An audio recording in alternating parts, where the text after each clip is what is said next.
Je dois dire que trop souvent au cinéma, filmer des personnages, c'est filmer de la parole. Depuis que le cinéma est parlant. Depuis que le cinéma est parlant, et dans beaucoup de films français notamment, filmer des personnages, des acteurs, c'est filmer de la parole. Or, je préfère de loin filmer des corps. C'est pourquoi j'aime beaucoup filmer la danse. Si par contre, il faut quand même filmer des corps parlants, comme dans Rome Roméo, il faut que la parole soit totalement, comment dire, incarnée, c'est-à-dire qu'elle fasse partie du corps, que ce ne soit pas une espèce d'émanation spirituelle, ou qu'elle fasse partie du, comment dirais-je, du côté charnel du personnage. Les balades dans Rome, en Roméo. La Rome Roméo. La Rome Roméo. Y a rien de tel, non? En vrai, la Rome, la Roméo, et hop, la Rome Roméo. On pourrait faire un petit tour en Roméo tous les trois, non? Le Roméo Trio. Et que ce soit porté par une voix singulière, une diction, un phrasé, une intonation, une face, enfin qui est du corps dans la parole. À Rome, je sais plus qui je suis. Moi, à Paris, je sais qui je suis. À Barcelone, je sais qui je suis. Dans le dernier trou à ras de la Confédération helvétique, je sais qui je suis. Mais à Rome, je sais plus. Arrivé à Rome, et hop, il n'y a plus personne. Et que ce ne soit pas une parole qui sort du corps, qui est du corps dans la parole. C'était déjà le problème, le thème de Zoo Zéro, puisque dans Zoo Zéro, tous les personnages ont une relation singulière à la parole. L'un est carrément muet, Kinski. L'autre est une cantatrice qui a perdu la voix, qui devient chanteuse de cabaret. Un autre est ventriloque, un troisième est bègue, bref. Donc cette question de la parole au cinéma m'a beaucoup intéressé. Dans Rome Roméo, tous les personnages aussi ont un rapport singulier à la parole. Le personnage joué par Yann Colette a une parole absolument liée à quelque chose d'existentiel. Et elle sort de lui, elle sort de son corps. C'est pas une parole comme ça détachée ou. Vroom vroom et hop, Messaline est dans la caisse. Et hop, on embarque Messaline sur les routes d'une passion sans frein. Et hop, on met le contact. Et hop. Et puis, je sais pas, le personnage de Laszlo Szabo parle avec son accent hongrois. Les rats ne pensent qu'à la fin du monde. Les chiens ne comprennent rien à la politique. Mais alors, rien du tout. Ils sont d'accord avec tout le monde. Mais les chats... Le personnage de John Argives avec son léger accent anglo-saxon. Très urgent, extrêmement urgent. Un rendez-vous pris il y a 20 ans. Difficile de se décommander à la dernière minute. Mais j'ai découvert dans le cinéma muet, donc avant que ça parle au cinéma, que le corps moderne a été inventé dans certains types, dans certains genres du cinéma muet. Quand le cinéma a commencé, la voie la plus banale, c'était de filmer du théâtre. Donc beaucoup de films, y compris des films muets, ont été du théâtre filmé. Et donc on sous-titrait, où il y avait des cartons, des intertitres qui racontaient ce qu'étaient supposés dire les personnages de héros de théâtre, avec leur gesticulation invraisemblable, etc. Dans ces films-là, les corps qui sont montrés de ces acteurs de théâtre sur scène, dans leurs costumes et dans leur sujet, en général des grands drames antiques, sont des corps totalement démodés aujourd'hui. Sont des corps lourds, maladroits, vieillissants. Les jeunes premiers sont des vieux beaux. Enfin, le corps est moche, je dirais, entre guillemets, dans ce cinéma-là, dans ce cinéma qui est du théâtre filmé. Ça a été un des genres du cinéma naissant, du cinéma primitif.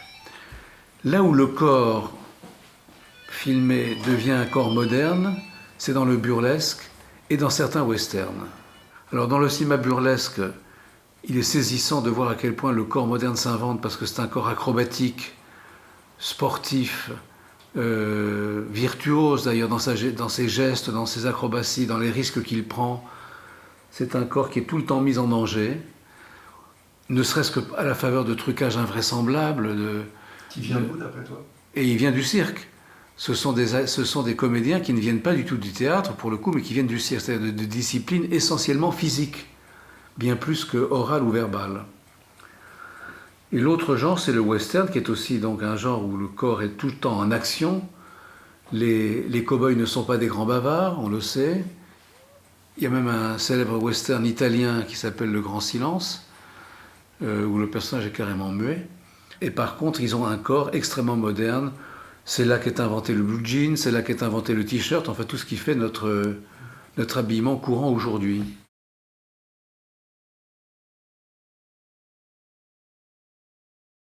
Tu disais que tu avais une perception de la danse contemporaine qui t'est arrivée tardivement. J'ai un rapport à la danse qui a toute une petite histoire très anecdotique, je préviens d'avance, qui est que quand j'étais adolescent, pour moi la danse c'était des petites danseuses de l'opéra, en fait, que j'allais draguer à la sortie de l'opéra, et qui étaient des danseuses en tutu avec des pointes.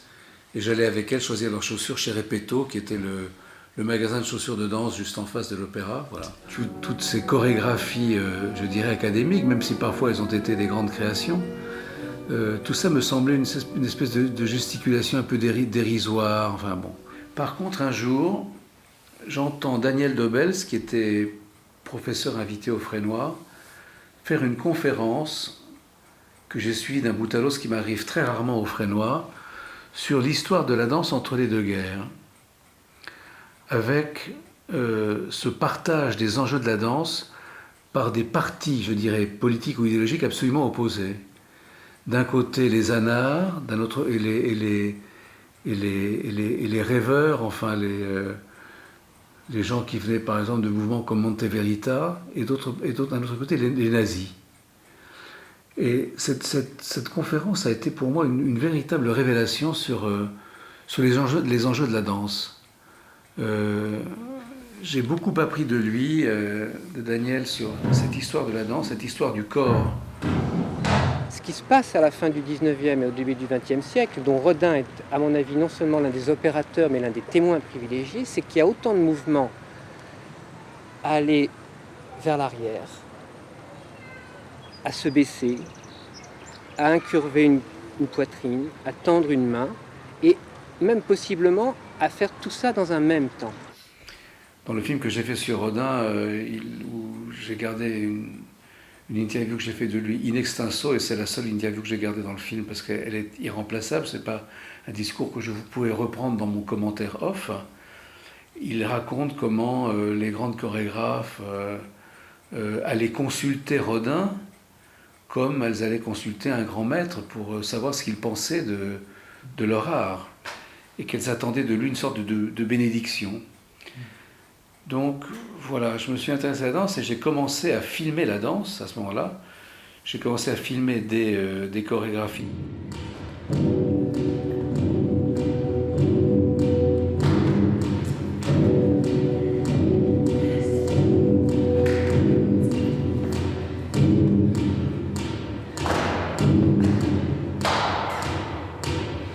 J'ai filmé aussi Caroline Carlson, et bon voilà. Et la première fois que j'ai été vraiment bouleversé par un acte chorégraphique, c'est quand Daniel Dobels a fait danser à son interprète favorite de l'époque, qui s'appelait Asselineau, Brigitte Asselineau. Il lui a fait danser un solo qui m'a totalement fasciné, et j'ai dit à Daniel Dobels à la fin, je lui ai dit, écoute, je ne sais pas à quel être appartient le corps que tu montres. C'est-à-dire que ce corps, qui faisait des choses pour moi invraisemblables, me renvoyait une qualité d'être inconnue. Tu as fait venir, alors ça c'est étonnant, mais tu l'as fait. Tu as fait venir des chorégraphes au Frénois. Anne-Thérèse de Casmaquer a été la première, et c'est une des plus grandes. Christian Rizzo, Alain Buffard, Daniel Dobels. Qu'est-ce que ces gens apportent, par exemple Ils apportent notamment, justement, une sensibilité au geste, au corps, que parfois les comédiens de cinéma ou de théâtre oublient. enfin, ils ne sont pas intéressés par ça. C'est très intéressant de voir Daniel de Bels faire une conférence, parce qu'il ne peut pas s'empêcher de danser.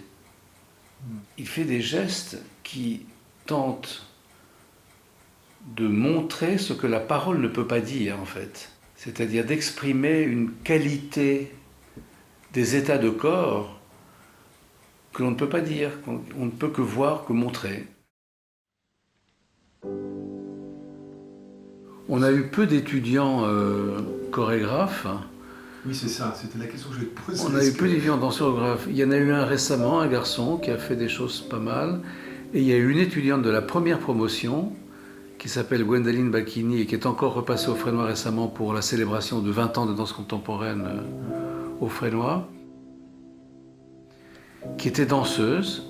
Je crois qu'elle a tiré un grand parti de son passage par le Frénois en enrichissant son art du contact avec les autres disciplines, avec le cinéma notamment, avec la photographie, avec la performance. Donc la danse est un des éléments contaminateurs au Frénois.